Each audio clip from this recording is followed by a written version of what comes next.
Hello નમસ્કાર વિદ્યાર્થી મિત્રો. તો વિદ્યાર્થી મિત્રો, મારી ચેનલમાં બધા વિદ્યાર્થી મિત્રોનું સ્વાગત કરું છું. તો આજના વિડીયો સિરીઝ લેક્ચરમાં આપણે દ્વિતીય સત્રનું અસાઇનમેન્ટ સોલ્વ કરવાના છે, જે વિકાસનું છે. બરાબર, ધોરણ 7નું છે આપણે. તો વિદ્યાર્થી મિત્રો, આપણે પ્રશ્ન નંબર 1 સોલ્વ કરી ચૂક્યા છે. આજે પ્રશ્ન નંબર 2 છે તે આજના વિડીયો સિરીઝ લેક્ચરમાં આપણે જોશું. બરાબર, ચેનલ સબસ્ક્રાઇબ ના કરી તો સબસ્ક્રાઇબ કરી દેજો અને બાજુમાં બેલ નોટિફિકેશન બટન હિટ કરી દેજો. રાઈટ. પ્રશ્ન નંબર 2 નીચે મુજબ છે કે નીચેના દાખલા ગણો. 3 માંથી ગમે તે 2 6 માર્ક મેળવવાના છે. પ્રકરણ નંબર 7 છે. તેમાં 20% ડિસ્કાઉન્ટેથી જયેશે ટી શર્ટ ખરીદીને ₹100 બચાવ્યા, તો ટી શર્ટની કિંમત અગાઉ કેટલી હશે? બરાબર. તો હવે આપણે સોલ્યુશન જોશું. રાઈટ. કે ધારો કે ટી શર્ટની કિંમત ₹x છે. એક્સના 20% ડિસ્કાઉન્ટ આપ્યું છે. એક્સના 20% લખવાના વિદ્યાર્થી મિત્રો. બરાબર કેટલા? ₹100. તો એક્સ ગુણ્યા 20/100 તો કેટલા આવશે? તો કે અહીંયા 100 લખશું. બરાબર, રાઈટ. હવે એક્સ બરાબર 100 ગુણ્યા 100 છેદમાં 20, તો 20 × 5 કેટલા થઈ જશે? અહીંયા 100 થશે. તો ઉપર કેટલા વધ્યા? 100 ગુણ્યા 5 તો કેટલા થઈ જશે? ₹500 થશે. બરાબર, રાઈટ. દાખલા નંબર 2, 2000ની ખરીદી પર 12% ડિસ્કાઉન્ટ મળે છે. જો ₹2000 ની ખરીદી કરી હોય તો કેટલું વળતર મળે? એટલે અહીંયા તમને ખરીદીની કિંમત 2000 આપી છે, એના પર આપણે કેટલા ટકા ડિસ્કાઉન્ટ આપવાનું છે? 12% ડિસ્કાઉન્ટ આપવાનું છે. તો વિદ્યાર્થી મિત્રો, સોલ્યુશન આપણે કરશું. એનો આન્સર છે બીજાનો કે 1000ની ખરીદી પર 12% ડિસ્કાઉન્ટ. તો 2000ની ખરીદી પર કેટલા આપણે પદ મૂકવાના? 2000 ગુણ્યા 12 છેદમાં 100. રાઈટ. તો અહીંયા તમે જોશો તો 2 0 ઉપર નીચે શું થાય છે? ઉડી જાય છે. તો આપણે શું કરી દેવાના? ઉડાડી દેવાના. બરાબર, કટ કરી નાખવાના. 20 ગુણ્યા 12 તો જવાબ તમને કેટલો મળશે? ₹240 મળશે. બરાબર, 240 એનો જવાબ છે. દાખલા નંબર 3, ઘનશ્યામે સ્વેટર ખરીદ્યું જેમાં ડિસ્કાઉન્ટ 25% મળતા તેણે ₹200ની બચત કરી, તો ડિસ્કાઉન્ટ મળતા પહેલા સ્વેટરની કિંમત કેટલી હશે? એટલે આપણે શોધવાનું શું છે? સ્વેટરની કિંમત શોધવાની છે વિદ્યાર્થી મિત્રો. રાઈટ. હવે અહીંયા જુઓ, એક્સના 25% ડિસ્કાઉન્ટ 25% આપેલું, એક્સના 25% ₹200 બચત. તો એક્સ ગુણ્યા 25/100. હવે ટકાનું ચિહ્ન છે તો અહીંયા છેદમાં કેટલા લખવાના? 100. બરાબર, બચત કેટલી છે? 200. તો એક્સ ગુણ્યા 200 ગુણ્યા 100 છેદમાં 25. 25 ચોકું કેટલા થાય? 100. રાઈટ. તો 25 ઉપર નીચે શું કર્યા? કટ કરી નાખ્યા. તો વધ્યું શું? તો કે 200 ગુણ્યા 4. એક્સ બરાબર 200 ગુણ્યા 4. તો એક્સની કિંમત કેટલી મળી આપણને? ₹800 મળી. બરાબર, આપણને કેટલા રૂપિયા મળ્યા? ₹800 મળ્યા. રાઈટ. દાખલા નંબર 4, રીટા તેના પગારમાંથી રૂપિયા કેટલા બચાવે છે? 4000 બચાવે છે. તેના પગાર પરના 10% હોય તો પગાર કેટલો હશે વિદ્યાર્થી મિત્રો? બરાબર, રાઈટ. હવે આ રીતનો દાખલો હોય ત્યારે સૌથી પહેલા આપણે જોવાનું કે આપણને આપેલું શું આપેલું છે? કે ટકા આપેલા છે અને પગારના 4000 બચાવે. તો એક્સના 10% 4000.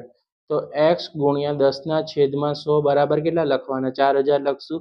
એક્સ બરાબર 4000 ગુણ્યા 100 છેદમાં 10. રાઈટ. તો આપણે શું કર્યું? ઉપર નીચે 0 ઉડતો હતો તો ઉડાવી દીધો. તો વધ્યું શું? તો કે 4000 ગુણ્યા 10. તો એક્સની કિંમત કેટલી મળે વિદ્યાર્થી મિત્રો? ₹40000 મળશે. પ્રશ્ન નંબર 2 માં પહેલો, મહેશ એક જૂનો પંખો હતો એ ₹408માં ખરીદ્યો અને રિપેરિંગ ખર્ચ છે ₹55. તો ₹55 અને રિપેરિંગ ચાર્જીસ ખર્ચ કર્યો. તેણે આ પંખો ₹503માં વેચી દીધો. તો તેને નફો થયો કે ખોટ ગઈ અને કેટલા રૂપિયા થઈ? બરાબર, રાઈટ. આમાં પંખો આપ્યો છે, એમાં રિપેરિંગ ખર્ચ આપ્યો છે અને પંખો વેચી દીધો છે એવું પૂછ્યું છે. અને આપણને કીધું છે તમારે નફો થયો કે ખોટ એ તમારે અહીંયા જણાવવાનું છે વિદ્યાર્થી મિત્રો. રાઈટ. સોલ્યુશન છે આપણું દાખલા 2નું કે ખરીદ કિંમત અહીંયા કેટલી આપી છે? આપણે દાખલામાં જોઈ ગયા ₹418 હતી. ખરાજત કેટલો થયો? 55 રૂપિયા. એટલે ખરીદીમાં ખરાજત એટલે શું કરવાનો? એડ થશે, એટલે કે સરવાળો કરશું. તો વેચાણ કિંમત આપણને કેટલી મળી વિદ્યાર્થી મિત્રો? 503 રૂપિયા મળી. પડતર કિંમત, પક્કી એટલે પડતર કિંમત બરાબર મૂળ કિંમત એટલે કે મૂકી વત્તા ખરાજાત. તો મૂળ કિંમત કેટલી? 418 વત્તા ખરાજાત 55 રૂપિયા. તો પડતર કિંમત આપણને મળી 473 રૂપિયા. બરાબર. આપણને પડ્યો કેટલા? 473 માં. વેચાણ કરવા કેટલામાં કરવાનું છે? 503. તો અહીંયા શું થઈ ગયો કહેવાય? નફો થયો કહેવાય. આપણે અહીંયા આપણે લખશું કે ભાઈ નફો થયો છે. રાઈટ. નફો બરાબર વેચાણ કિંમત માઇનસ પડતર કિંમત. તો વેચાણ કિંમત કેટલી? 503 અને પડતર કિંમત કેટલી? 473. તો નફો કેટલો થયો? તો કે 30 રૂપિયા થયો. તો નફાની આપણને કિંમત કેટલી મળી વિદ્યાર્થી મિત્રો? 30 રૂપિયા મળી.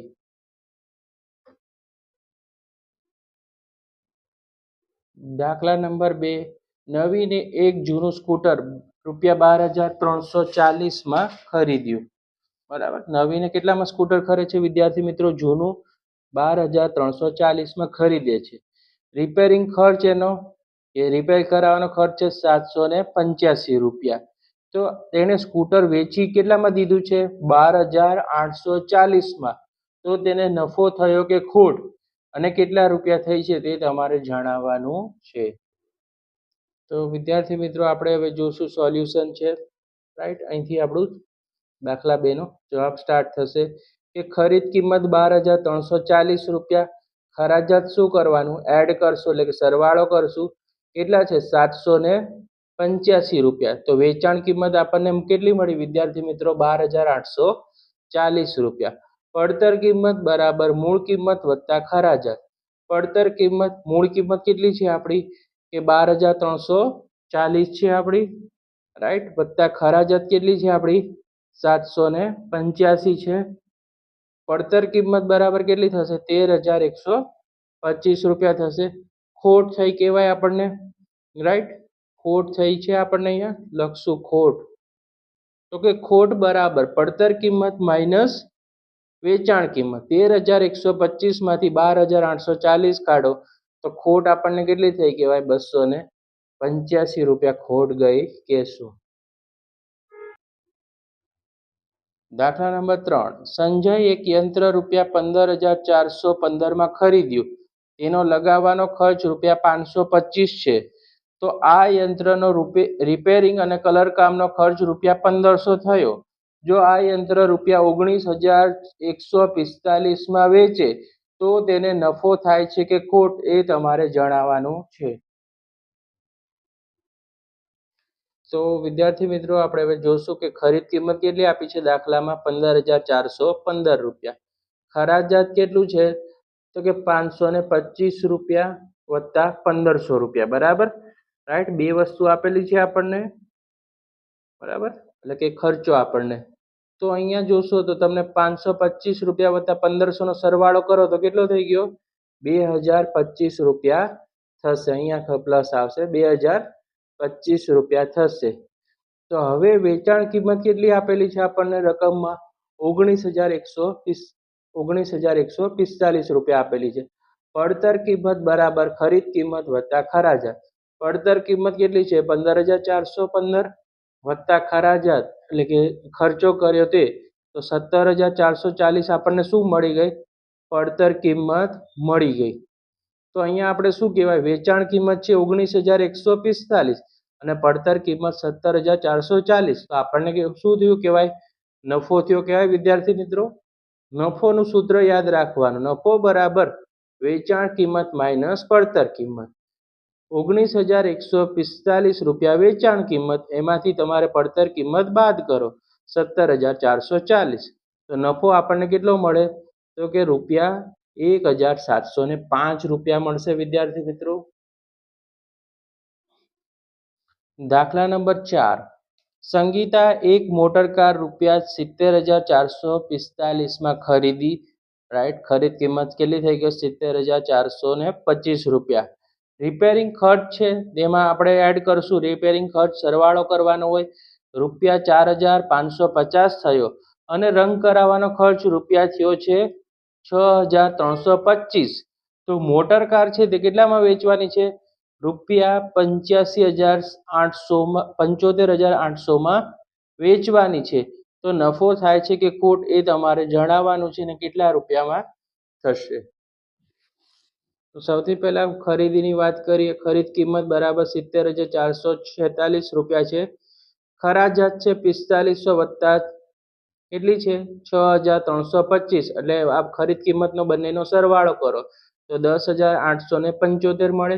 વેચાણ કિંમત કેટલી છે? 75,800. પડતર કિંમત બરાબર ખરીદ કિંમત વત્તા ખરાજાત. તો ખરીદ કિંમત કેટલી છે વિદ્યાર્થી મિત્રો? 70,425 વત્તા 10,875. તો આપણને પડતર કિંમત કેટલી મળી ગઈ? 81,300 રૂપિયા પડી. તો અહીંયા આપણને શું થઈ ગયું કે ભાઈ ખોટ થઈ ગયા. ખોટનું સૂત્ર શું છે? ખોટ બરાબર પડતર કિંમત માઇનસ વેચાણ કિંમત. 81,300 માંથી 75,800 માઇનસ કરીએ, બાદ કરીએ તો આપણને કેટલા મળે? 5,500 રૂપિયા મળશે વિદ્યાર્થી મિત્રો. હવે આપણે જોશું દાખલા નંબર ત્રીજાનો પહેલો. સંદીપ એક બેંકમાં 8% વ્યાજના દરે રૂપિયા 6,000 ચૂકવ્યા. બરાબર. તો 2 વર્ષના અંતે મુદત કેટલી છે ભાઈ? 2 વર્ષના અંતે તેને કેટલું વ્યાજ મળે અને વ્યાજ મુદ્દલ કેટલું થાય? રાઈટ, એનું આપણે સોલ્યુશન જોવાનું. તો આપણે પી એટલે કેટલા લખશું? 6,000 રૂપિયા. આર છે 8%ના દરે છે. એન એટલે કે 2 વર્ષની આપણને મુદત આપેલી છે. બરાબર. આઈ છે તે આપણે શોધવાનું છે, એ શોધવાનું છે. આઈ બરાબર પીઆરએન ના છેદમાં 100. તો પી કેટલું છે? 6,000 ગુણ્યા આર કેટલું છે? 8% છે. અને એન એટલે કે 2 વર્ષ છે અને ટકા છેદમાં કેટલા છે? 100. તો હવે જો શું કરશું? ઉપર નીચે બબે 0 શું કરવાના? ઉડાડી દેવાના. તો આ ગુણાકાર 60 ગુણ્યા 8 એટલે 480. 480 ગુણ્યા 2 કરો તો 960 રૂપિયા મળે વિદ્યાર્થી મિત્રો. એ બરાબર પી વત્તા આઈ. પી કેટલું છે? 6,000. આઈ કેટલું મેળવ્યું આપણે? 960. 6,000માં 960 ઉમેરો તો આપણને કેટલું મળે છે? એ 6,960 રૂપિયા મળશે વિદ્યાર્થી મિત્રો. બરાબર. ઓકે. વ્યાજ છે આપણને 960 રૂપિયા મળ્યું અને વ્યાજ મુદ્દલ છે 6,960 મળી ગયું. ઓકે. હવે આપણે બીજો દાખલો જોઈશું. રાધાએ એક બેંકમાં 9%ના વ્યાજ દરે રૂપિયા 8,000 મૂક્યા. બરાબર. 3 વર્ષના અંતે રાધાને કેટલું વ્યાજ મળે? વ્યાજ મુદ્દલ કેટલું થાય? બરાબર. તો વિદ્યાર્થી મિત્રો પી કેટલું છે? 8,000 રૂપિયા છે. આર કેટલું આપેલું છે? 9% છે. એન બરાબર 3 વર્ષ. આઈ બરાબર આપણે શોધવાનું છે, એ પણ શોધવાનું છે. તો કે આઈ બરાબર પીઆરએન ના છેદમાં 100. પી એટલે 8,000, આર એટલે 9% છે, એન એટલે 3 વર્ષ અને છેદમાં 100. તો હવે શું કરવાના? ઉપર નીચે બબે 0 ઉડી ગયા. 80 ગુણ્યા 9 ગુણ્યા 3. તો આપણને વ્યાજ આઈ કેટલું મળ્યું? 2,160 રૂપિયા મળ્યું. એ બરાબર પી વત્તા 8,000માં 2,160 ઉમેરો તો કેટલા મળે? 10,160 રૂપિયા મળશે વિદ્યાર્થી મિત્રો. શશાંકે એક બેંકના 8% વ્યાજના દરે રૂપિયા 18,000 વ્યાજે મૂક્યા અને 2.5 વર્ષના અંતે તેને કેટલું વ્યાજ મળે? બરાબર. હવે વ્યાજ કેટલા ટકા છે? 8%ના દરે. કેટલા રૂપિયા મૂક્યા છે વ્યાજે? 18,000 રૂપિયા મૂક્યા છે. કેટલા વર્ષ માટે? તો કે 2.5 વર્ષ. 2.5 વર્ષ એટલે 2.5 વર્ષ. તો કેટલું વ્યાજ મળશે અને આપણે વ્યાજ મુદ્દલ કેટલું થશે તે બંને જોવાનું છે વિદ્યાર્થી મિત્રો. તો સૌથી પહેલા આપણે વાત કરીએ તો પી બરાબર કેટલું થશે? 18,000 થશે. એનું સોલ્યુશન છે. રાઈટ, જવાબ છે પી બરાબર 18,000 રૂપિયા. આર બરાબર 8%. એન એટલે 2.5 વર્ષ. આઈ બારે શોધવાનું છે, એ શોધવાનું છે. આઈ એટલે કે પીઆરએન ના છેદમાં 100. હવે 18,000 ગુણ્યા 8 2.5 છેદમાં 100 ગુણ્યા કેટલા કરી નાખશું આપણે? અહીંયા 25 કરી નાખ્યા, કારણ કે છેદમાં આપણે 10 લખી નાખ્યા છે. હવે શું કરશું? એક જીરો, બે જીરો ને આ 3 જીરો ઉડી ગયા. તો I બરાબર 18 ગુણ્યા 8 ગુણ્યા 25. તો I બરાબર કેટલું થશે? 3600 રૂપિયા થશે. તો એ બરાબર P વત્તા I. 18,000 માં 3600 નો શું કરવાનો? સરવાળો કરીએ તો આપણને કેટલા મળે વિદ્યાર્થી મિત્રો? 21,600 રૂપિયા મળશે આપણને. નેક્સ્ટ દાખલા તરફ જઈએ. વિક્રમ એક બેંકમાં 7.5% વ્યાજ દરે ₹12,000 વ્યાજે મૂક્યા. તો 3.5 વર્ષના અંતે તેને કેટલું વ્યાજ મળે ને વ્યાજ મુદ્દલ કેટલું થાય વિદ્યાર્થી મિત્રો? તો સૌથી પહેલા આપણે જોશું કે P બરાબર કેટલું આપેલું છે? 12,000 આપેલું છે. રેટ ઓફ ઇન્ટરેસ્ટ કેટલું છે? આપણે 7.5% છે. N બરાબર 3.5 વર્ષ છે. I શોધવાનું છે ને એ શોધવાનું છે. I બરાબર PRN ના છેદમાં 100 લખશું. બરાબર. P કેટલું છે? 12,000. R કેટલું છે? 75. 12,000 ગુણ્યા 75 ગુણ્યા 35 છેદમાં આપણે લખશું 100 ગુણ્યા 10. 3.5 ને આપણે કાઢવું જ બરાબર, પોઈન્ટમાંથી કાઢવા હોય તો છેદમાં કેટલા મૂકી દેવાના? 10 મૂકશું. 7.5 ને નીચે પોઈન્ટમાંથી કાઢવા હોય તો કેટલા મૂકી દેવાના? 10 મૂકી દેવાના. એક સંખ્યા હોય તો 10, બે હોય તો 100 અને 3 હોય તો 1,000 મૂકવાના. રાઈટ. હવે જુઓ શું કરવાનું છે વિદ્યાર્થી મિત્રો. તો આ બે જીરો શું થઈ ગયા? ઉડી ગયા. પછી અહીંયા જીરો હતો એક, આ જીરો આપણે કટ થઈ ગયો. તો આપણી પાસે કેટલું વધ્યું? તો કે 12 ગુણ્યા 75 ગુણ્યા 35 એટલે એનો ગુણાકાર કરીએ તો કેટલું આવે? 31,500 અને છેદમાં કેટલા વધશે? 10. તો હવે શું કરવાનું? 31,500 ના છેદમાં 10. તો 0 0 કટ કરો. બરાબર. ઉપર નીચે ઉડી જાય. તો આપણને કેટલું મળે છે ઇન્ટરેસ્ટ? 3150 રૂપિયા મળે છે. તો એ બરાબર P વત્તા I. 12,000 માં 3150 નું આપણે શું કરીએ? એડ કરીએ તો એ કેટલું મળશે? તો કે 15,150 રૂપિયા મળશે. તો વિદ્યાર્થી મિત્રો, વિડીયો પસંદ આવે વિડીયોને લાઈક કરી દેજો. વિડીયો તમારા મિત્રોને શેર કરી દેજો અને ચેનલ સબસ્ક્રાઈબ કરી દેજો. આવા જ યુઝફુલ વિડીયો આપણી ચેનલ પર અપલોડ કરવામાં આવે છે. કોઈ ક્વેરી હોય તો તમે કમેન્ટ બોક્સમાં પણ પૂછી શકો છો. અમે તમને કમેન્ટનો રિપ્લાય કરવાની કોશિશ કરશું.